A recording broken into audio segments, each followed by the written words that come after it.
In the pizza war, Pizza Hut should have destroyed Domino's. It had the bigger memory, the stronger restaurant culture, the red roof, the family dinners, the buffet, the pan pizza people grew up with. And here is the crazy part most people don't know. Pizza Hut was one of the first brands to experiment with ordering pizza online. So Pizza Hut didn't just have the past, it actually touched the future first. But somehow, Domino's became the brand that owned the future. This is not just a pizza rivalry. This is the story of how one brand had the crown, while the other brand quietly changed the rules of the entire war. And by the time Pizza Hut realized what was happening, Domino's wasn't just selling pizza anymore. It was selling speed, control, convenience, and habit. So the real question is not why did Domino's win? The real question is how did Pizza Hut lose a war it should have dominated? And if you enjoy real food brand wars, hidden business strategies, and the uncomfortable stories behind America's biggest restaurant chains, subscribe now, because this is exactly the kind of case study we break down on this channel. Chapter 1. The brand that owned America's pizza memory. For decades, Pizza Hut was not just a pizza chain, it was a place. People didn't just order Pizza Hut, they went there. They sat under the red roof. They ate pan pizza from the table. They had birthday parties. They played games.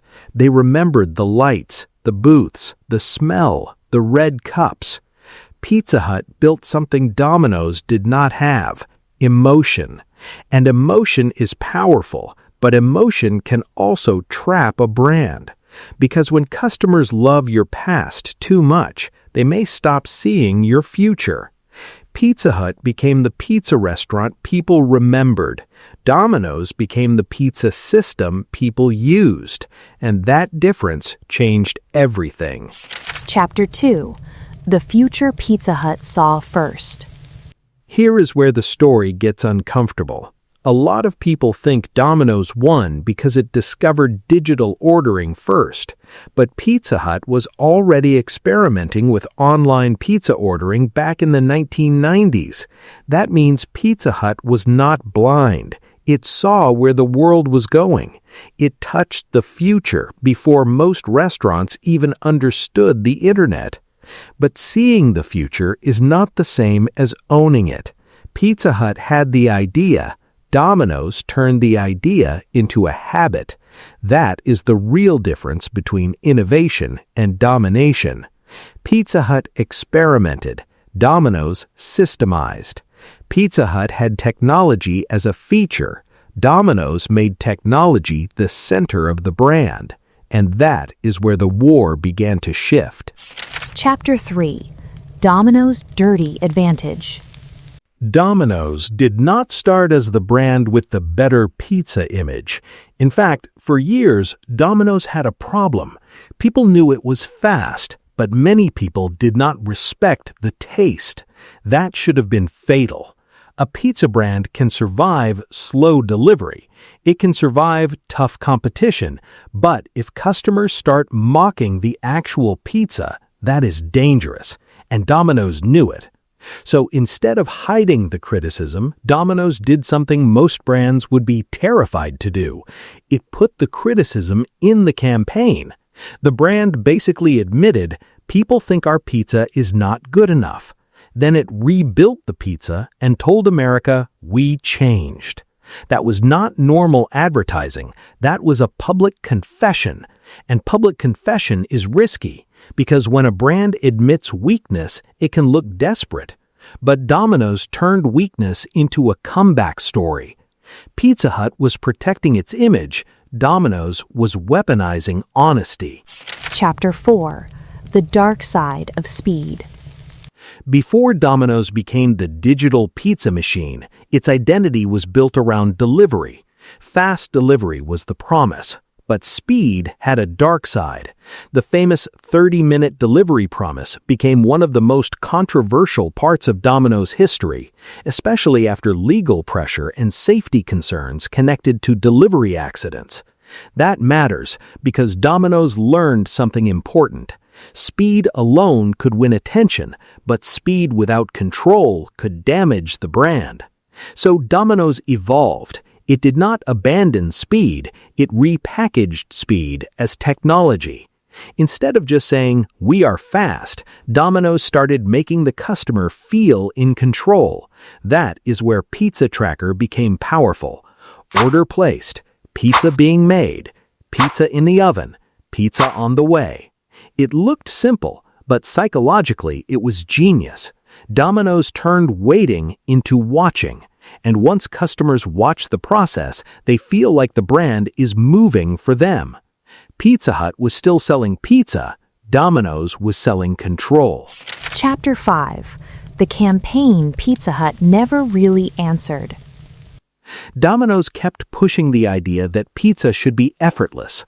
Online ordering, mobile ordering, digital rewards, ordering from different devices, even ordering with a pizza emoji. Think about that for a second.